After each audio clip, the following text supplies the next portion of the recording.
नमस्कार दोस्तों, good evening मेरे प्यारे भाई और बहनों। आज मैं आपको एक ख़तरनाक खेल पबजी के बारे में बताऊंगा। PUBG has been banned by the government and I thank the government to save innumerable children. PUBG ने कितने सारे बच्चों को मारा है। It has culturally, emotionally damage the innocent minds of our children. आज की तारीख में my entire talk is devoted to the millions of parents whose children were entrapped with this deadly weapon of destruction of playful psyche and innocent minds of children and as well as youths। मेरा ये talk show आज उन हज़ारों लाखों parents के प्रति, हज़ारों लाखों गार्जियंस के प्रति समर्पित है जिनके बच्चे जाने या अनजाने में ऐसे ख़तरनाक खेल पबजी, जिसको भारत सरकार ने अभी बैन किया है, उनके लिए समर्पित हैं। जिनके बच्चे गलती से फंस गए थे इस पबजी में। और पबजी के बारे में मैं कुछ बातें आज बताना चाहूँगा जिसको सुनकर आपके रोंगटे खड़े हो जाएंगे। पबजी के बारे में आप जानेंगे तो रोंगटे खड़े हो जाएंगे। PUBG, it was initially like a stress buster. आपके चिंता निवारण के लिए, आपकी थकान को दूर करने के लिए ऐसा कोई गेम था जो आप अपने ऑफिस से, अपने स्कूल से दिन भर खेलने के बाद आप जब आते थे तो आप अपनी थकान को दूर करने के लिए एक गेम खेलते थे। And gradually it became addictive, seriously addictive, और नशे जैसी हालत हो गई, खासकर स्कूल गोइंग बच्चों के लिए। इट किल्ड इनोसेंट माइंड्स, विनाश कर दिया हमारे छोटे छोटे बच्चों के निर्मल और कोमल हृदय को। It created serious mental disorder, गंभीर मानसिक बीमारी से ग्रस्त हो गए हमारे बच्चे। हम बताएंगे उसका परिणाम क्या हुआ। आपने भी सुना होगा कि किसी बच्चे ने सुइसाइड कर लिया, किसी बच्चे ने दूसरे बच्चे, अपने क्लासमेट का मर्डर कर दिया। तो ये कितना खतरनाक खेल है, इसके बारे में आप समझिए। This game is just a tool, एक माध्यम मात्र है जिसके चलते आपकी पूरी जो बचपन है, आपके बचपन को कल्चरली, सोशली, इमोशनली डैमेज करने का एक तरीका है। खासकर मैं आज पेरेंट्स के बारे को बताना चाहूँगा। It is known as adaptive behavioural modification. How you adapt, how your behaviour is modified with certain adaptations. आप जिस माहौल में रहते हैं, जहाँ रहते हैं, जैसे जैसे बड़े होते हैं वैसे वैसे आपका बिहेवियर तैयार होता है। आपका बिहेवियर बचपन से, आप कंबाइंड फैमिली में रहते हैं, न्यूक्लियस फैमिली में रहते हैं, आपका बिहेवियर चेंजेस जो होता है उसी तरीके से होता है। आप किस माहौल में रहते हैं, ग्रामीण माहौल में रहते हैं, आप शहरी माहौल में रहते हैं, या आप मेट्रोपॉलिटन सिटी में रहते हैं, कि आपकी बिहेवियरल पैटर्न एक जैसा नहीं होता है। एक गांव का लड़का जब बड़ा होता है उसकी बिहेवियर कुछ और होती है एक मेट्रोपॉलिटन सिटी के बच्चे की तुलना में। अब मैं आपको एक उदाहरण देता हूं कि what is adaptive behavioural modification. For example, you have an x behaviour. आपकी बिहेवियर कुछ है, आपकी बिहेवियर है कि आप बहुत ही अनसेल्फिश, अनक्रूएल, आप बहुत ही अच्छे बच्चे हैं, निर्दोष बच्चे हैं, और आपको एक्स पैटर्न के बिहेवियर से हमें वाई पैटर्न के बिहेवियर में ले जाना है। एक और चीज़ मैं बताता हूँ, that is known as adaptive learning. जैसे एक बच्चे को हम पढ़ाना सिखाते हैं, उसको ए लिखाना सिखाते हैं, पहले उसको जो है ए लिखने के लिए एक डंडी, एक लाइन खींचते हैं, एक स्लैंटिंग लाइन, फिर दूसरी तरीके से एक स्लैंटिंग लाइन इस तरीके से, फिर सीधे एक ए बनाना सिखाते हैं। अब ए के बाद AND एंड एक वर्ड सिखाते हैं। Then we teach them to write a group of words, एक सेंटेंस बनाना सिखाते हैं।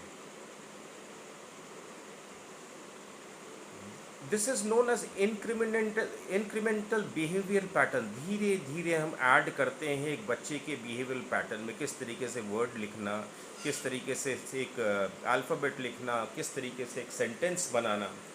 And then we see a change in the pattern. अब बच्चा जो पहले ए नहीं लिख सकता था, वो सेंटेंस लिखना शुरू किया है। बच्चे का जो माइंड होता है वो कुम्हार की मिट्टी की तरह बड़ा निर्मल और कोमल होता है, जैसा आप सिखाएंगे वैसा ही वो सीखेगा। सिमिलरली जब बच्चे को हम एक ऐसा एनवायरनमेंट देंगे, एक ऐसा गेम सिखाएंगे जहां ब्लड शेड होगा, when the game is expose to killing, when the game is expose to extravagant bloodshed, यहाँ the fear of killing slowly and gradually evaporates। आपको याद होगा कि हमारे बचपन में दादी नानी, हमारे जो घर के, we had some joint families, तो हमारे घर के दादी नानी कुछ कहानियाँ सुनाती थी, वो शौर्य गाथा होती थी। हम किसी की शौर्य की बात करते थे, भारतीय सेना की शौर्य की बात करते थे, राजा महाराजाओं की शौर्य की बात करते थे, देवताओं की के दानवों पर का नाश करना, वो भी शौर्य गाथा होता था। उस शौर्य गाथा को सुनकर जो है हमारे बच्चे, उनके मन में जो विकास पैदा होता था, मन का विकास होता था, लेकिन विकार नहीं पैदा होता था। हमारे यहाँ अमर चित्र कथा नाम की पुस्तकें, मैगज़ीन बिकती थी, जिसमें राजा महाराजाओं की गाथाएं लिखी होती थी। हमारे बच्चे उन सब चीज़ों को पढ़ते थे, शौर्य गाथा पढ़ते थे, अच्छी चीज़ें सीखते थे। लेकिन पबजी के माध्यम से व्हाट वी आर लर्निंग, क्या सीखा हमारे बच्चों ने, क्या सीखते हैं? This is something abject cruelty, aggression and cruelty. वो पहले एक सिंपल गेम के बाद एक कॉम्प्लेक्स गेम ऑफ किलिंग के मेथड्स, पहले थोड़ा सा किलिंग, बाद में और मास किलिंग के बाद और मास किलिंग, पहले एक चाकू पकड़ा दिया, फिर बंदूक पकड़ा दिया। What is this? What are the teaching? आपने कभी देखने का प्रयास नहीं किया कि आपके बच्चे पबजी से क्या क्या सीख रहे थे, क्या क्रूएल्टी सीख रहे थे, आपका इनोसेंट बच्चा क्या सीख रहा था? कुछ और भी हम उदाहरण देंगे, एग्जाम्पल देंगे। There are certain communities, they don't have cultural aggression within them. सांस्कृतिक हिंसा उनमें नहीं है, like the Buddhism, Jainism, they don't have cultural aggression. Whereas there are lot of communities, they have aggression within their culture, within their society, within their family. That culture, that aggressive culture, that cruelty is imbibed at the very beginning of a child's life. जब वो अपनी ज़िंदगी शुरू करता है, जब वो जीवन शुरू करता है, उसका कोमल हृदय जब कुछ सीखता है, तो वो सीखता है, क्या सीखता है? वो सीखता है क्रूएल्टी, वो सीखता है हत्या, वो देखता है ब्लड, और धीरे धीरे उसके कोमल हृदय में, उसके इनोसेंट माइंड में ये ब्लड और ब्लड शेड देखते देखते वो नृशंस बन जाता है। He becomes very very aggressive. As I said कि आप देखो, कल्चरल एग्रेशन, सांस्कृतिक हिंसा बुद्धिज्म जैनिज्म में नहीं है, but then China is very aggressive because of the reason they have a politically develop, politically motivated aggression. अब आपको एक उदाहरण और देना चाहूँगा मैं, खासकर to those parents, to those guardians जिनके बच्चे गलती से they have been entrapped into PUBG जैसे खतरनाक गेम में फंस गए किसी तरीके से, और वहाँ क्या सीखा? That is only cruelty. उनके हाथ में बंदूक पकड़ा दिया गया, उनको ब्लड शेड दिखाया गया और ब्लड शेड सीखा गया।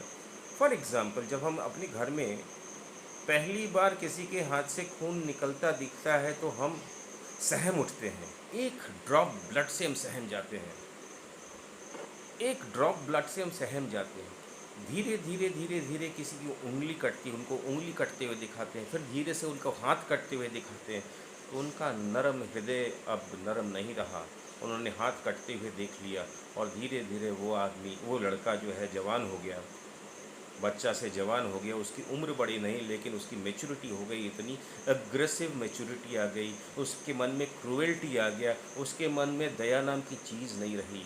That is been imbibed, that has been induced by PUBG. हम बचपन में हमारे बच्चे को सिखाते हैं कि किसी कीड़े को भी, किसी चींटी को भी मत मारना है। गलती से अगर किसी ने किसी चींटी पर पैर रख दिया तो बार बार वो दुखी होता है कि आज एक चींटी भी उसके पैरों के नीचे पैरों के तले दब कर मर गया। लेकिन वो उसे अगर सिखाया जाए चींटी मारना, देन एक चूहा मारना, देन बिल्ली को मारना, कुत्ते को मारना, बकरे को मारना, तो धीरे धीरे धीरे धीरे वो आदमी को भी मारना सीख जाएगा एंड दस बिकम्स अ क्रिमिनल। इस तरीके से एक क्रिमिनल पैदा होता है। क्रिमिनल किसी घर में पैदा नहीं होता है, क्रिमिनल ग्रेजुअली ग्रेजुअली ग्रेजुअली उसके अंदर क्रिमिनलिटी इंड्यूस किया जाता है। अब इस पबजी में मैंने देखा है और मैंने सुना है कि दे प्ले विथ वेपन्स।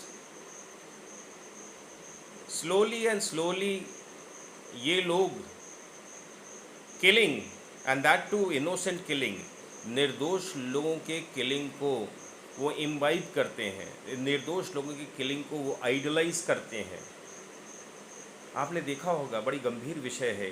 कभी कभी किसी स्कूल चिल्ड्रन को हमने देखा है, स्कूल जाते उसने अपने दोस्त को, क्लासमेट को मार दिया, गोली मार दिया। अमेरिका में बहुत बार हुआ है, हिंदुस्तान में भी ऐसे बहुत सारे उदाहरण है कि जहाँ पर हमने देखा है कि एक बच्चा, स्कूल गोइंग बच्चा, बंदूक लेकर आया और अगले दिन मार दिया।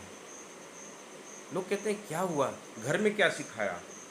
घर में नहीं सिखाया, गलती से वो पबजी में फंस गया था, जहाँ पर उसे उसके हृदय को बुरी तरह से, उसके माइंड को बुरी तरह से बर्बाद कर दिया गया था।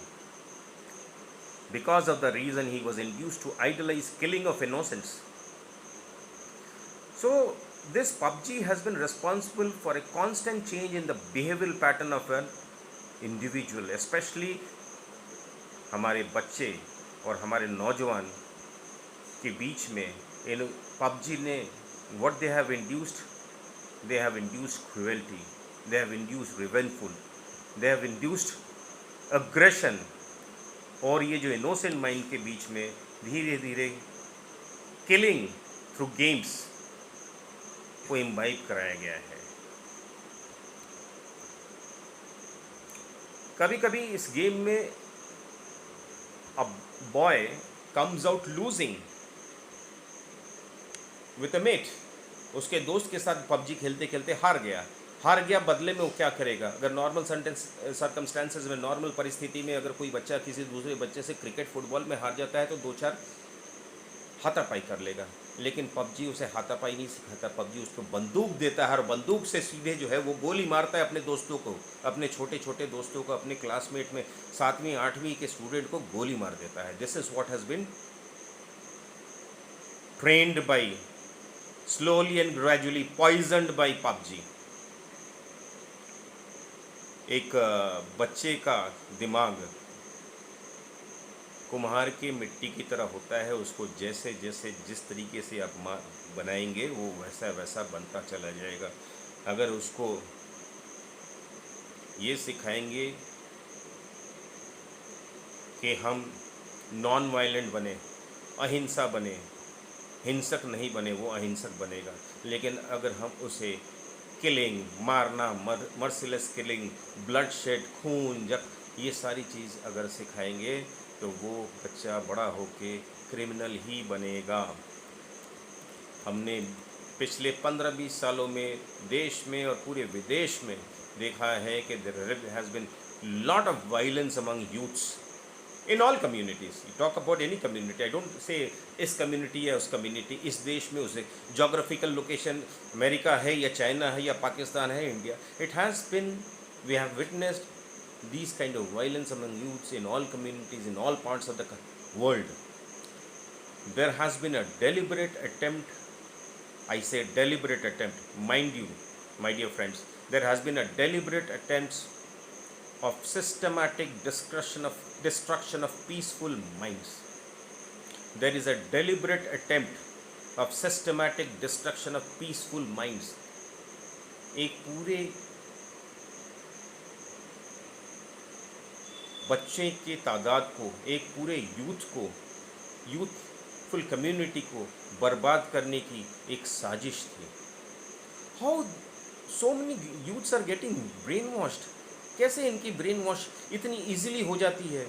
How so many terrorist organisations have been successful in brain washing young minds and using them as a systematic tool for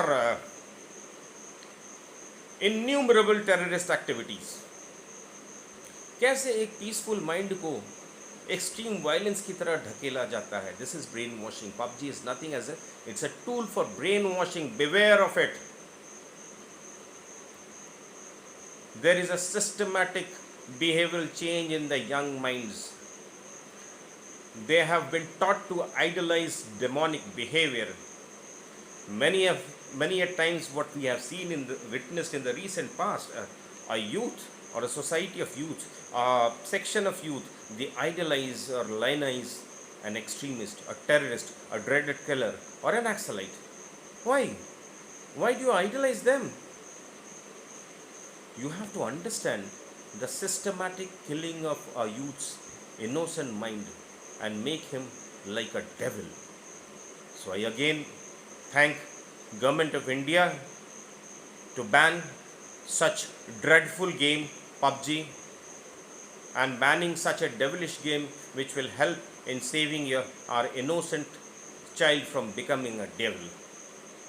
साथ ही साथ अभी हमने सुना है कि पबजी की तरह ही भारत में it's an indigenous build game Fauji which has been developed by being developed, I don't know अभी आया है कि नहीं आया है, I have not delve into details.